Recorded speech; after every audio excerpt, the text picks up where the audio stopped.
What's going on, guys? We are back with another breakdown of The Wire, this time for Season 1, Episode 10, The Cost. We've already broken down the first 9 episodes of Season 1. We got the links pinned in the comment section, so check those out if you haven't yet. We ended Episode 9 with Omar nearly taking Avon out, but fortunately Wee-Bey arrived in time to save the Kingpin, even managing to outduel Omar in the process. Let's focus on how the Barksdale organization plans to handle this near disaster. Avon consults with his two most trusted guys, String and Wee-Bey. Wee-Bey is focused on revenge, but Avon has had a change of heart. He now wants to lay low for a bit and gauge the situation. Nearly getting your head shot off will do that to any man. He admits that Stringer's original plan of laying low was the right play. Put this thing on hold for a hot second. They'll put out the word that they want peace with Omar, and once he gets comfortable, they'll strike. String and Avon then talk about the heightened police presence. Avon being followed by Daniels and the rest of the task force concerns Stringer, but Avon isn't too worried. In his mind, the police have always been on them, they just need to be more careful. Stringer emphasizes that they need to build a wall around Avon. From now on, only String will have direct access to Avon. This means getting rid of Avon's current pager and getting one that's only used for contacting their supplier in New York. Avon will no longer be doing money runs, no longer touching any drugs, no longer talking on the phone. Avon's perspective is a bit softened. He's not underestimating Omar now. String is always more concerned and tapped in. This should not surprise you if you've been listening to us talk about Lamont Farmer, one of String's real-life character inspirations, who was very shrewd and hard to pin down. Another example of String being the queen on the chessboard. Also, shout out to Osef for commenting last ep about Wee-Bey being the perfect castle piece in the chess metaphor given how he protected Avon directly in the shootout. Unfortunately for the Barksdales, they have a weak link in Orlando. He still hasn't learned his lesson from the beatdown that Avon and Stringer gave him. He pulls up solo to pick up 4 ounces of coke from 2 guys in a car. I thought Orlando told Dee that he had a good coke connect down in New Orleans. These guys are just some Baltimore dudes. Well, it turns out that these guys were undercover cops. Orlando then immediately offers to snitch, telling the cop that he runs with the Barksdales and he can give intel on them. Since these cops don't specifically work in Baltimore, they don't recognize the name, but they will run the Barksdale name through internal scans just to see what comes up. In the meantime, Orlando will be staying in city jail. As Orlando gets processed, an inmate recognizes him. It's actually Marvin Browning, a Barksdale dealer from earlier in the season. Marvin was busted in the stash house raid in episode 3, and he declined a chance to snitch on the Barksdales and took a 5-year sentence instead. Well, who are you gonna give us, Marvin? All right, I'll take the years. Browning immediately gets on the phone and notifies someone in the gang that Orlando just got nabbed. I kinda liked Orlando's throwback vibe at first. Power of the Dollar is the song as he pulls up, which then becomes very ironic because it turns out his dollars have no power at all. These undercover guys are pretty smooth in direct contrast to Orlando, like you just feel really embarrassed for the guy. Side note, this is definitely Ichiro Suzuki they're talking about on the Orioles broadcast. Base hit for Suzuki. Laser beam strike from Ichiro! Guy was a monster around this time, all-time great. Orlando and Browning couldn't be more different as characters within the Barksdale org. Browning was a real one who wouldn't cave on Avon, and Orlando, well, he's not the most solid guy. Browning had been seasoned within the game and understands the ramifications of his choices. Orlando doesn't. Levy is sent down to get Orlando to sign over ownership of the club and the liquor license. After all, a front needs to be clean. All I do anyway is put money in your fucking pocket and make sure you don't stray away from the nest. An upset Orlando refuses to sign anything until his bail is paid, but Levy drops a pretty ruthless line. Is that what you want me to tell him? That I asked you to sign and you wouldn't? Orlando has no choice. As Levy walks out, he reminds Orlando that he always wanted to be in the game. Well, now he's officially in. He is not familiar with the game's consequences, he just wanted to chase the cash he saw others making around him. He's too reckless with his decision making and he lacks that discipline that is required to thrive within the game. Levy moves real quick, like he can't have much more on his caseload to be able to respond to all these one-offs so quickly. The advice he's giving Orlando mirrors exactly what Avon told him earlier this season. We've compared Levy to Jimmy McGill before, but honestly, he's moving more like Kevin O'Leary and Marty Supreme. Prop Joe ends up setting up the peace meeting between Omar and the Barksdales, which takes place midday at a public area in downtown Baltimore. Prop Joe is hilarious because he's getting paid to set this meeting up, and apparently the Barksdales are going to front the bill. When Omar shows up, Prop Joe pretends like he's never met him before. Joe leaves to let String and Omar discuss.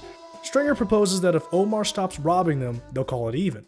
Omar isn't happy with that since his boys John Bailey and Brandon were murdered, String reminds Omar that there's debt on both sides. If this war were to continue, the Barksdales have way more soldiers than Omar does. Obviously, Omar is wired up for this entire convo, and even if Stringer doesn't know that for sure, he's super cautious. He never even explicitly acknowledges the name Barksdale. Omar says he'll agree to a truce, but the Barksdales need to pay him $5,000 to $10,000 for his retirement, since he'll no longer be robbing their stash houses. Stringer says they'll pay $5,000 if Omar keeps quiet. He then tries to get Omar to let him know where he'll be at for the payment, but Omar isn't dumb. He tells String that he'll get in touch with him in the future. Stringer's a great liar. In another life, he'd be a great politician. Prop Joe would as well. He's really stacking those wins up in his first few scenes of screen time, and I like that you have String and Omar both feeling each other out a little bit. Omar already has a good read on Avon, and now he's calibrating to another speed. Part of String should be suspicious of Omar's payout though, because $5,000 seems very light compared to the amount of product Omar's been ripping from the Barksdales before this. We then see Avon, Stringer, and Weebay discussing what to do with Omar. Avon is incredulous that Omar is asking for a $5,000 payment for the truce. At this moment, Chardine walks in with a drink and then lingers, trying to catch more of the combo to report back to Lester. Stringer and Weebay are a bit careless and keep discussing the details in front of Chardine, but Avon smartly cuts them off and dismisses her. Avon wants Omar to come down to the towers to get his money, and the second Omar arrives, they'll kill him. Okay, before we get to the final scene of the episode, and you guys know exactly what I'm talking about, let's quickly cover what the Barksdale Task Force has been up to. In the last episode, the task force figured out which new payphone the pit crew was using, so McNulty asked Phelan to sign another 30-day wiretap on these payphones. Phelan signs the form but seems extra pissed off and ornery. Perlman fills McNulty in on why. Judges typically have a 15-year term, but Phelan wasn't elected. He took over for a previous judge who only had 2 years left on his term. The next set of elections are coming up, and Phelan's name isn't on the ticket.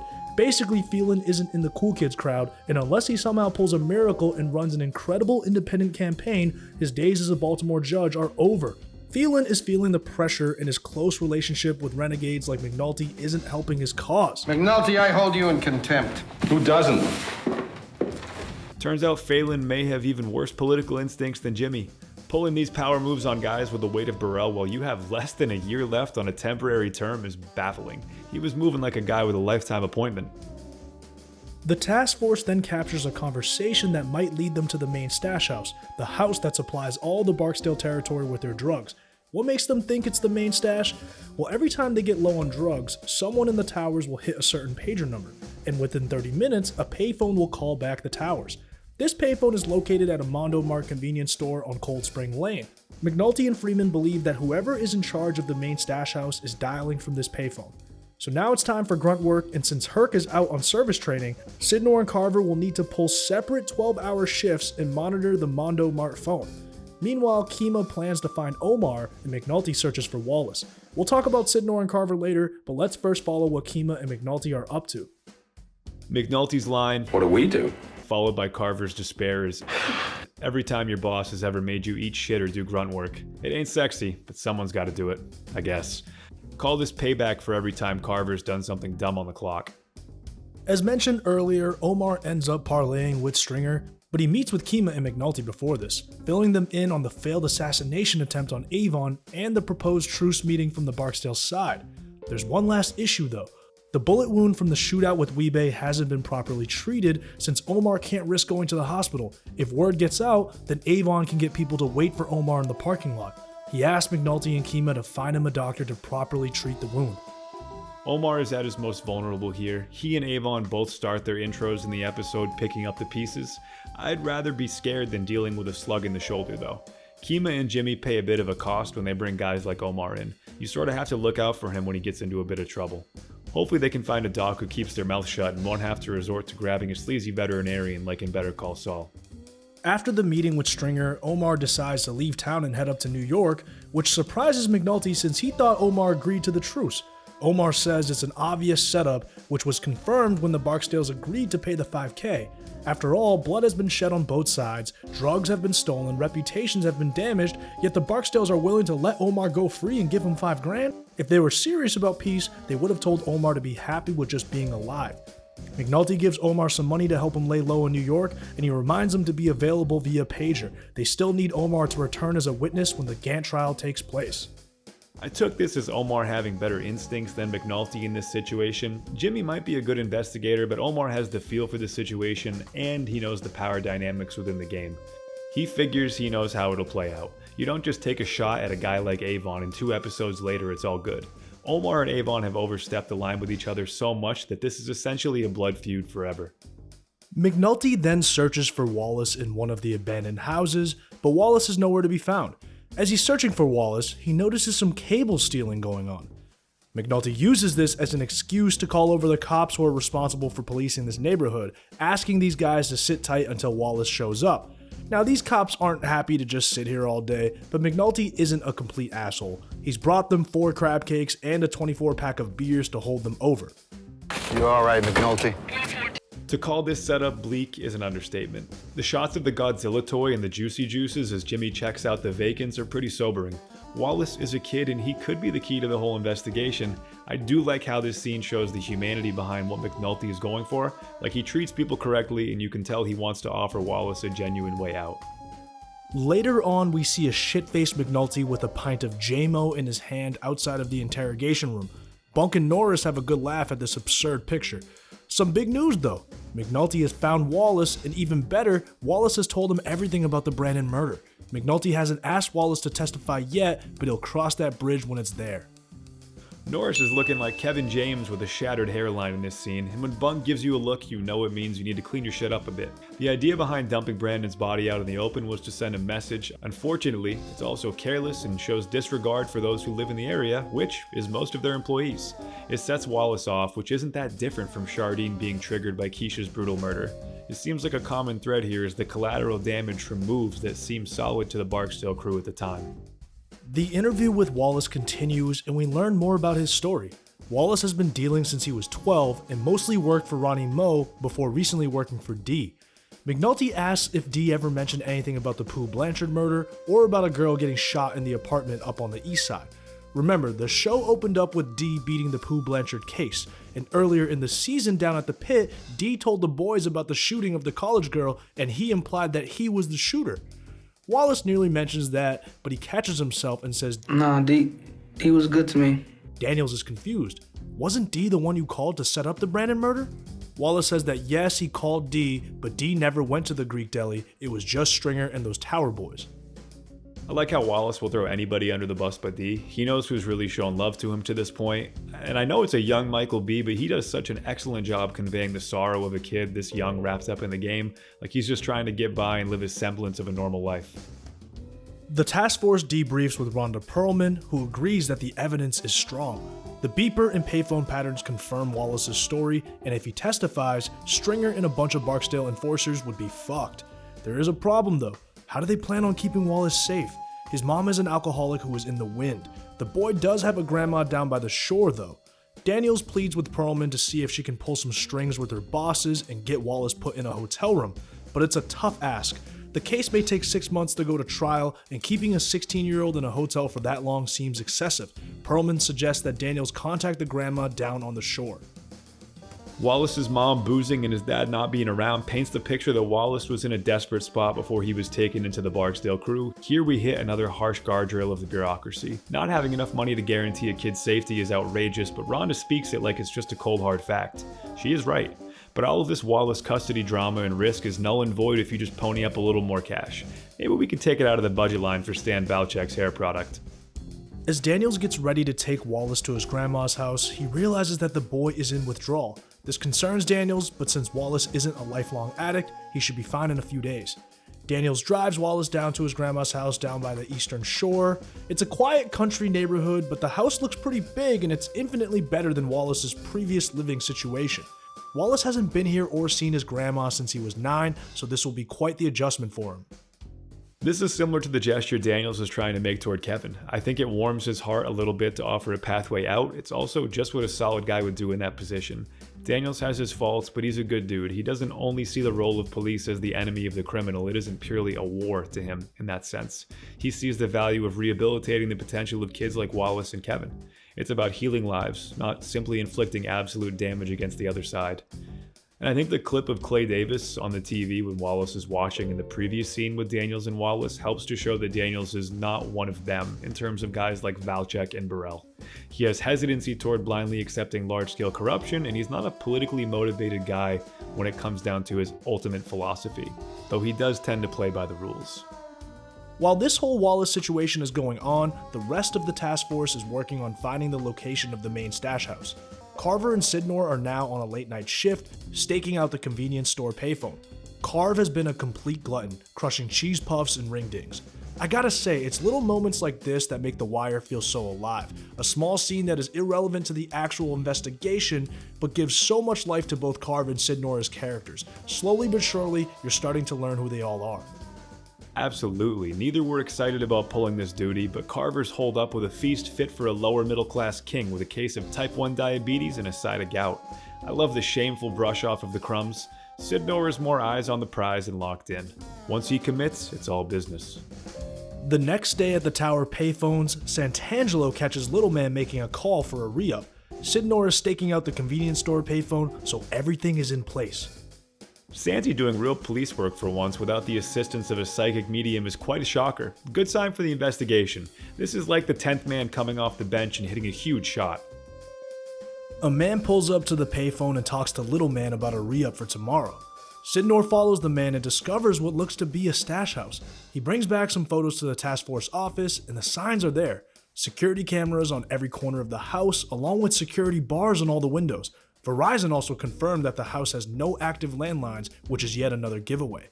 Both Carver and Sidnor are itching to write up a warrant and search the house, but Lester doesn't seem interested in that whatsoever, which frustrates the younger cops. Meanwhile, Prez has been tediously tracking down Barksdale properties, and so far he's found a cluster of Barksdale-owned warehouses and storefronts on the west side of downtown Baltimore. Most of these properties are vacant, and there are 3 different Barksdale holding companies involved in these purchases. Lester is impressed and says that Prez has a gift for the paper trail. However, tomorrow will call for some street work. Will Prez be ready? Prez is nervous since he's not allowed to have a gun until his grand jury hearing is over. The last time he had a gun, it was a fucking disaster. Lester tells Prez that he won't need a gun for tomorrow. Prez is nervous about doing street work without a gun, but these same nerves are why he's really not suitable for street work in the first place. We then see what Freeman actually has in mind. Sidnor and Prez pose as garbage men just to get a look at the trash that is coming out of the stash house. When they dig inside the garbage, the contents confirm everything. We see empty capsules, vials, baking trays, baking soda, etc. Everything you need to cook up some good shit and get it ready for distribution. There's plenty here to write up a warrant and raid the house, but Lester, Kima, and McNulty are adamant that they aren't going to do that. Now that they're on the main stash, they can be patient and follow the drugs coming out. This will let them know all the various locations that the drugs are going. This stash house will allow them to build a much bigger and clearer picture of the entirety of Barksdale's operations. This maneuver reminds me a lot of a scene from the show Task. Check that out if you haven't already. Excellent television. Calling The Wire influential would be an understatement. Oh, indeed. Okay, as mentioned earlier, Orlando gets busted buying coke off an undercover, a member of state police named Troy Wiggins. After running Avon Barksdale through the system, he realized that a task force was investigating Avon, which brings Wiggins here. He updates the team on Orlando's arrest. Also, Kima and Troy know each other from way back, and it's hinted that they might have even dated before Kima fully figured out her sexuality. Kima, she just talked like that because I had her when she was good. Kima, played by Sonya Song, has chemistry with basically everybody she interacts with. Great glue character. This is one of the first instances where the small details being unearthed about Avon have made him a more visible target than he was before the team had done some real police work. The dots are beginning to connect, and Avon seems much less invincible. Now, Orlando is claiming that he can buy drugs from the Barksdales and he's willing to cooperate in exchange for a lighter sentence. McNulty and Kima aren't buying it. If Orlando actually had authority in the gang, he would have used a Barksdale Coke Connect instead of looking elsewhere. The chances of him getting a drug deal done with either Avon or String is 0. Perlman says she can cut some years off of Orlando's sentence as long as he gives them whatever info he has on the club, the money laundering, and the girls. At this moment, Deputy Ops Burrell calls Daniels over for a meeting. Clearly, the Deputy Ops has caught wind of this Orlando business. So, news of Orlando's arrest does reach Deputy Ops Burrell as well as Major Forrester. Forrester immediately wants to run a buy-bust with Orlando. Remember, Major Forrester runs the narcotics division and Daniels is his lieutenant, so based on chain of command, Daniels needs to follow orders. but Daniels thinks it's a dumb idea. Avon and Stringer are notoriously careful, so there's no chance that they're the ones physically doing the deal with Orlando. It doesn't matter if it's for 1 kilo or 20 kilos, someone else will be handling the sale. The best way to get Barksdale is through the wire. Of course, Burrell sides with Forrester. He tells Daniels to do the buy bust, and that's that. Forrester's such a schmuck. Clearly a business as usual good old boy, he and Burrell represent an insane lack of creativity and ultimate stubbornness within the bureaucracy. This fits with Frankie Fison's story about embodying the character of Burrell while acting. He said that throughout his acting process, he developed the mindset that Burrell was really just a good guy who was misunderstood. Then people would confront him on the street as season 1 went on about how much of a dick his character was, and he would be like, "What? The guy's a sweetheart, come on." That takes incredible commitment as an actor because all signs point to this guy being a major shithead as this season continues to develop. Back at the task force HQ, preparations for a buy bust setup are being made. The DEA has lent them 30 G's for the buy. Here's how it's supposed to go down. Savino is the one meeting Orlando to provide the drugs. Kima will roll with Orlando and pose as his girlfriend. The car they are using for the deal will be wired, and a weapon will be hidden under the seat for Kima to use in case things get dicey. Carver brings up an obvious issue. The Barksdales already know that Orlando has been busted. Why the fuck would they sell him drugs now? Orlando's reasoning is, hey, they know I need money for bail and the lawyer, so that's why I'm doing this deal. This is so fucking stupid, and it sucks that Daniels was forced to run this operation. The DEA agent is also very nervous since if the deal goes wrong and they lose the 30 grand, his ass is on the line. Good pressure build at the close of the scene. Anytime you get that zoom in on McNulty's blank stare, you can feel some kind of frustration or tension. The operation commences. Orlando and Kima pick up Savino at a liquor store, and he's immediately suspicious of Kima's presence. Orlando claims that half the buy money is coming from her. Yeah, right. Savino turns up the radio super loud in case someone has a wire. As Orlando drives to the pickup spot, Kima loudly mentions that they are going down North Avenue and she wants some cigarettes. The task force is listening and drives towards North Avenue. Savino turns the radio up all the way, making it nearly impossible to hear the wire. He then instructs Orlando to pull into a random lot, and after counting the cash, tells Orlando to stay put as he leaves to go get the drugs. It's now just Kima and Orlando in the car, and Kima is confused about their whereabouts. The sign said Longwood, but Kima swears that this neighborhood is Warwick. Orlando mentions that the young kids working for the dealers mess with the signs on purpose to fuck with the cops. Kima relays this information to the task force, and Daniels confirms that they are roughly 8 blocks away. Savino still hasn't returned, and Kima senses imminent danger. She peeps some figures approaching from the alley, but her warnings aren't being heard through the wire clearly. Something ain't right. Shit ain't right. So the rest of the team doesn't know exactly what's going on. All of a sudden, 2 hooded figures pull up and yell, "You snitching motherfucker," as they unload a flurry of shots into the windshield of the car. Kima survives the initial flurry and yells out, "Signal 13." This SOS message along with the gunshots are both heard through the wire, and the rest of the task force scramble to find her. Kima's last message mentions 2 males, black hoodie, both of them. What is it? but a gunshot cuts her message short. This is catastrophic since the task force doesn't know exactly where she is. A police chopper is quickly mobilized and the shot up car is finally found. The rest of the task force arrives at a brutal scene. Orlando is completely mangled and Kima is bleeding out and unconscious in the back seat. McNulty pulls Kima out and screams for a medic. Carver is flipping the fuck out over seeing his squad mate on the verge of death. The DEA agent is completely distraught. His $30,000 is gone and an officer might be dead. What a fucked up situation. We actually hear the police dispatcher mention that's a 1047, which in police code means road repairs, which is quite interesting. Shout out to our editor Chris for pointing this out. Well done undercover scenes always deliver some palpable tension. We get the sense that the investigation team is way behind enemy lines here. The location is off, the timing is off, and the pressure seems infectious.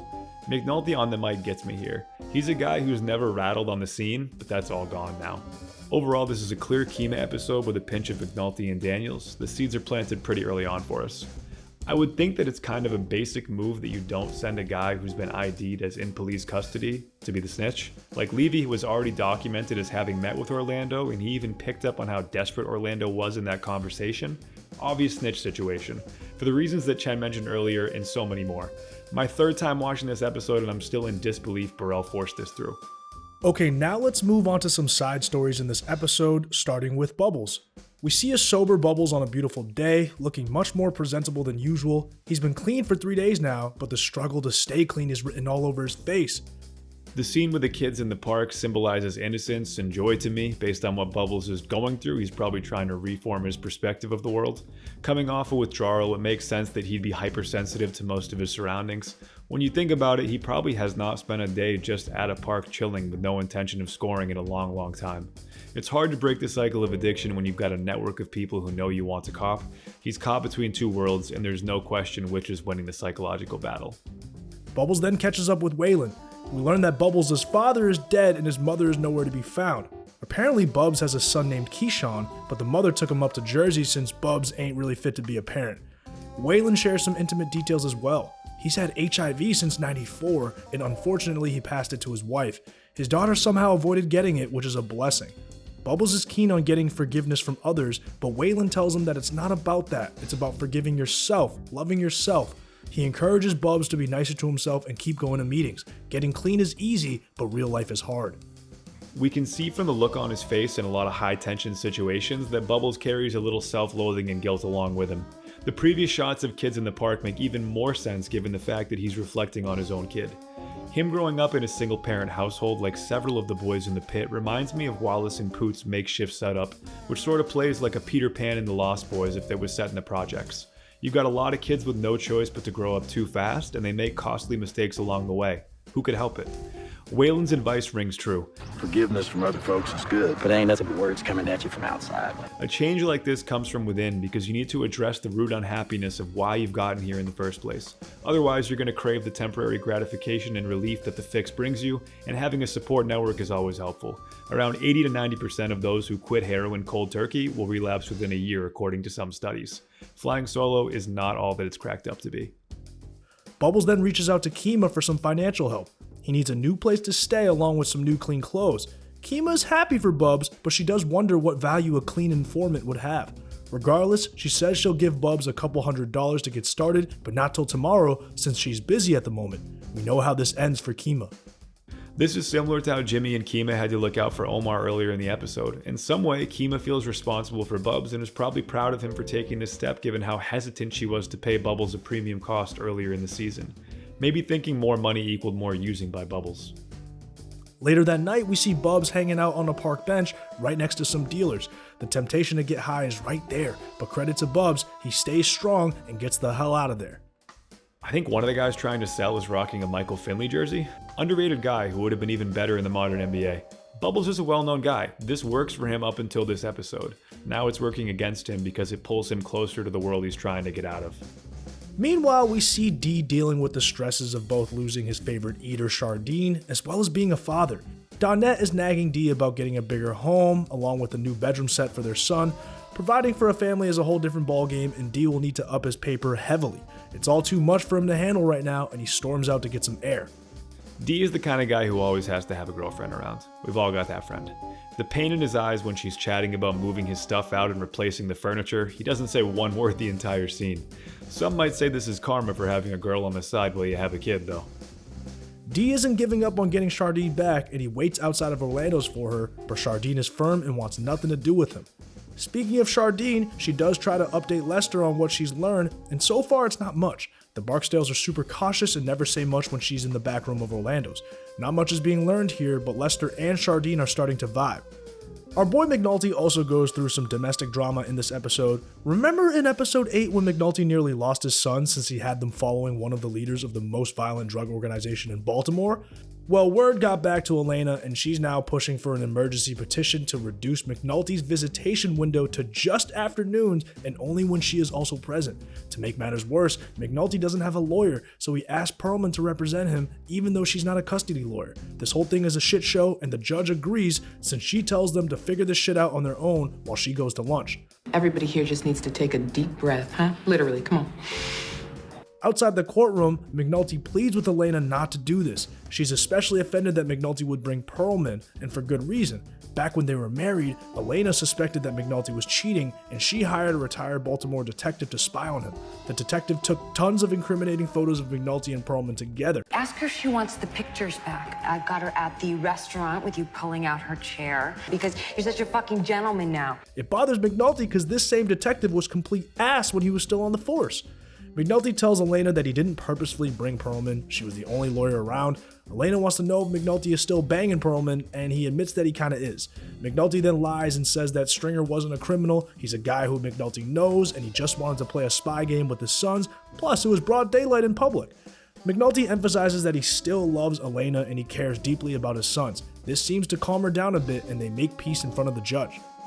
McNulty's personal life is beyond messy. We've seen him and Elena interact. We've heard him talk about Elena previously. My ex-wife, the way she acts sometimes, the way she deals with shit. I can only assume that Elena has similar feelings towards Jimmy. Once his charm runs out, he's probably a pretty frustrating guy to be married to. Jimmy's family life and his personal life really seems secondary, and it's more like his main life occurs on the job. He even talks some shit about a police officer in the middle of the conversation with Elena. He just can't help himself. She's not totally in the right, but Jimmy's nasty case of tunnel vision continues to rear its head. It's what simultaneously makes him fantastic police and a shitty husband. Well, ex-husband now. At least he realized when he was blatantly trapped when Elena kept a stare on him, that "I still love you" move is always a desperate one. I cringe whenever I see it, but maybe that says a little more about my own issues with expressing emotion. Before Kima goes on her tragic undercover mission, she hits the bars with Cheryl and some friends. Side note, this chick sitting next to Cheryl is fine as fuck. Cheryl is letting loose, ripping shots left and right, and giving Kima shit for not drinking more. One of the girls asks Kima why she became a cop, and as Kima retells the story that made her fall in love with police work, we see the anger on Cheryl's face.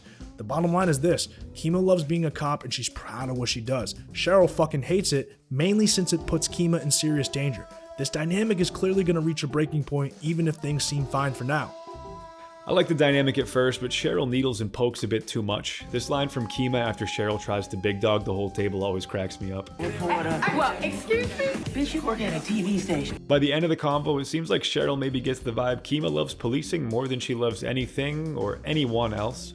Nice to peel back some layers on Kima's character too. We've mentioned how before Simon and Burns were inspired to build her character based off the experiences of lesbian police officers they had worked with and interacted with before. But I knew several women who were, many actually, who were openly lesbian, and so Kima became Kima. And within the organized drug trade, there was a lot of homophobia. It's very hierarchical and very male. Charlie Smoot was actually a former well-respected BPD police detective who was involved in at least one wiretap case himself. Alright everyone, that does it for our recap of episode 10. I hope everyone enjoyed it. If you like this content, like and subscribe, because we got a lot more coming. Catch y'all later.